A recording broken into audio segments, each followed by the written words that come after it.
ಎಲ್ರಿಗೂ ನಮಸ್ಕಾರ. ರಕ್ಷಾ ಅಡುಗೆ ಮನೆಗೆ ಸ್ವಾಗತ ಸುಸ್ವಾಗತ. ನಾವು ಇವತ್ತು ಮಾಡ್ತಾಯಿದ್ದೀವಿ ತೊಗರಿ ಕಾಳಿನ ಪಲಾವ್. ತುಂಬ ಸೂಪರಾಗಿರುತ್ತೆ, ತುಂಬ ಹೆಲ್ದಿಯಾಗಿರುತ್ತೆ, ಹೈ ಪ್ರೋಟೀನ್ ಫುಡ್ ಇದು ತೊಗರಿ ಕಾಳಿನ ಪಲಾವು. ಆದ ಕಾರಣ ಇದನ್ನು ಡಿಫ್ರೆಂಟಾಗಿರುತ್ತೆ ಅಂತ ಹೇಳ್ಬಿಟ್ಟು ಮಾಡಿದ್ದೀವಿ. ನೋಡಿ ಯಾವ ಥರ ಮಾಡೋದು ಅಂತ, ಮತ್ತು ಅದಕ್ಕೆ ಬೇಕಾಗಿರೋ ಸಾಮಗ್ರಿಗಳು ನೋಡೋಣ. ಯಾರು ನಮ್ಮ ಚಾನಲ್ ಸಬ್ಸ್ಕ್ರೈಬ್ ಮಾಡಿಲ್ಲ ದಯವಿಟ್ಟು ಮಾಡಿ, ಮತ್ತು ನಮ್ಗೆ ಸಪೋರ್ಟ್ ಮಾಡಿ, ಲೈಕ್ ಮಾಡಿ, ಕಮೆಂಟ್ ಮಾಡಿ, ನಮ್ಮನ್ನು ಬೆಳೆಸಿ. ಇವಾಗ ನೋಡಿ ಯಾವ ಥರ ಮಾಡೋದಂತ. ಪಲಾವ್ಗೆ ಬೇಕಾದ ಸಾಮಗ್ರಿ ನೋಡೋಣ.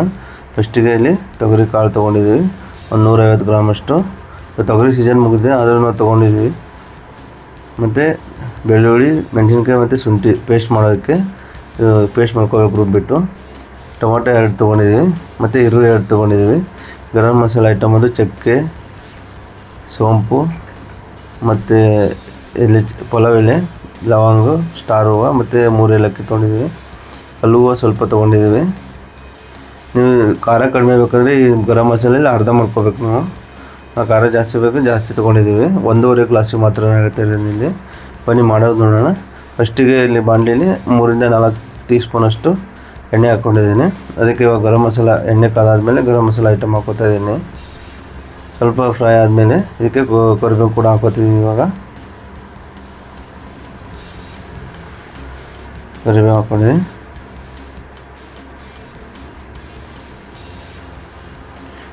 ತುಂಬ ಚೆನ್ನಾಗಿ ತುಂಬ ನೀಟಾಗಿ ಬರ್ತೀವಿ. ಈರುಳ್ಳಿ ಹಾಕ್ಕೋತಾ ಇದ್ದೀವಿ. 1.5 ಗ್ಲಾಸ್ ನೀರಿಗೆ ಇದು ಅಕ್ಕಿಗೆ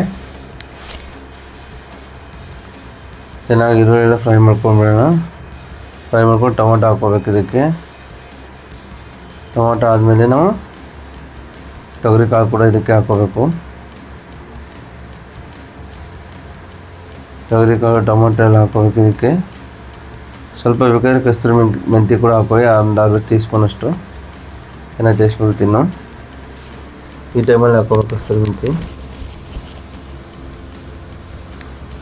ರುಬ್ಬಿರೋದು ಮಸಾಲೆ ಹಾಕ್ಕೋತೀನಿ. ಇದು ಶುಂಠಿ, ಬೆಳ್ಳುಳ್ಳಿ ಮತ್ತು ಮೆಣಸಿನ್ಕಾಯಿ, ತೊಗರಿ ಕಾಳು, ಟೊಮೊಟೊ ಎಲ್ಲ ಹಾಕ್ಕೊಂಡಿದ್ದೀವಿ.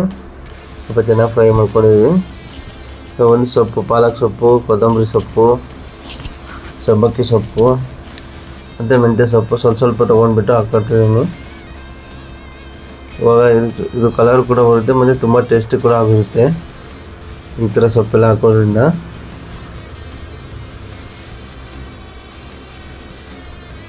ತೊಗರಿ ಕಾಳೆಲ್ಲ ಮುಂಚೆನೇ ಹಾಕ್ಕೊಂಡಿದ್ದೀವಿ. ಹಾಕ್ಕೊಂಡ್ಬಿಟ್ಟು ಸ್ವಲ್ಪ ಫ್ರೈ ಮಾಡಿದ್ದೀವಿ.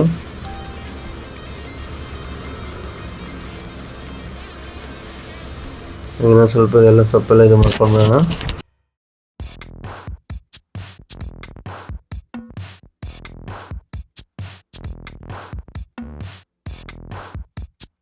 ಸ್ವಲ್ಪ ಅರಿಶಿಣ ಹಾಕೋಬೇಕು ಇದಕ್ಕೆ. 1/4 ಟೀ ಸ್ಪೂನ್ ಅಷ್ಟಕ್ಕಿಂತ ಸ್ವಲ್ಪ ಕಡಿಮೆನೇ ಹಾಕೋಬೇಕು.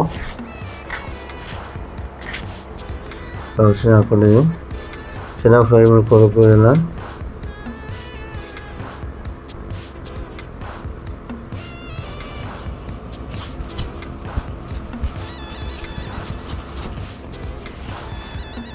ನೋಡಿ ನೀರು 3 ಗ್ಲಾಸ್ ಹಾಕೋತಾ ಇದ್ದೀನಿ. 1.5 ಗ್ಲಾಸ್ ಅಕ್ಕಿಗೆ 3 ಗ್ಲಾಸ್ ನೀರು ಕುದೀತಾ ಇದೆ. ಸ್ವಲ್ಪ ಲಿಂಬೆಹಣ್ಣು, ಅರ್ಧ ಲಿಂಬೆಹಣ್ಣು ಹಾಕ್ಕೊಂಡಿದ್ದೀನಿ.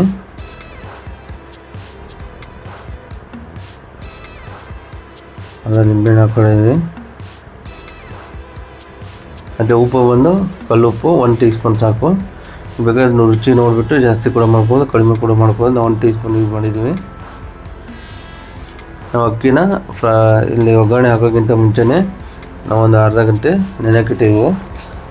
ಅಕ್ಕಿ ನೆಂದರೆ ಸ್ವಲ್ಪ ಚೆನ್ನಾಗಿ ಅಗಳಗಳಿಗೆ ಅನ್ನ ಬರುತ್ತೆ. ನೋಡಿ ಇವಾಗ ನೆಂದಿಟ್ಟಿರೋ ಅಕ್ಕಿನ ಹಾಕೋತಾ ಇದ್ದೀನಿ. ಕುದೀತಾ ಇದೆ ಎಲ್ಲ ಚೆನ್ನಾಗಿ.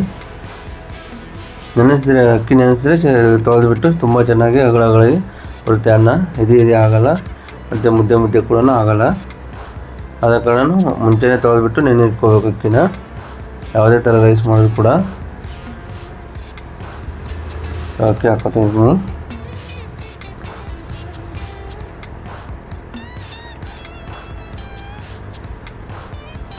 ಈ ಅಕ್ಕಿ ಹಾಕಿಬಿಟ್ಟು ಸ್ವಲ್ಪ ಕುದಿಬೇಕು. ಕುದಾದ್ಮೇಲೆ ನಾವು ಕುಕ್ಕರ್ನ ಕ್ಲೋಸ್ ಮಾಡ್ಕೋಬೇಕು. ಕುಕ್ಕರ್ನ ಕ್ಲೋಸ್ ಮಾಡ್ಕೊಂಡ್ಬಿಟ್ಟು 3 ವಿಜಿಲ್ ಆಗಬೇಕು. 3 ವಿಜಿಲ್ ಆದಮೇಲೆ ಫುಲ್ ಏರೋಟ್ ಆಗೋವರೆಗೂ ವೇಟ್ ಮಾಡಿ ನಾವು ಕುಕ್ಕರ್ನ ಓಪನ್ ಮಾಡ್ಕೋಬೇಕು. ಕುಕ್ಕರ್ ವಿಷಯ ಅಂದರೆ ಸ್ವಲ್ಪ ಹುಷಾರಾಗಿರ್ಬೇಕು ನಾವು. ನಾನು ಇವಾಗ ಕುಕ್ಕರ್ ಕ್ಲೋಸ್ ಮಾಡ್ಕೊತಾ ಇದ್ದೀನಿ. ಸ್ವಲ್ಪ ಕುದಿದಾದ್ಮೇಲೆ 3 ವಿಜಿಲ್ ಆದಮೇಲೆ ನಾವು ಮತ್ತೆ ಓಪನ್ ಮಾಡೋಣ.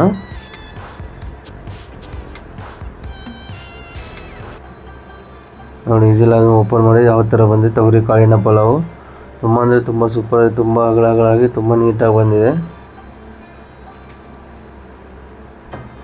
ನೋಡಿ ಯಾವ ಥರ ಬಂದಿದೆ ಅನ್ನ. ತೊಗರಿ ಕಾಳಿನ ಪಲಾವು ತುಂಬ ಅಂದರೆ ತುಂಬ ಚೆನ್ನಾಗಿ ಬಂದಿದೆ. ನೀವು ಈ ಥರ ಮನೇಲಿ ಟ್ರೈ ಮಾಡಿ. ಎಲ್ರಿಗೂ ಧನ್ಯವಾದಗಳು.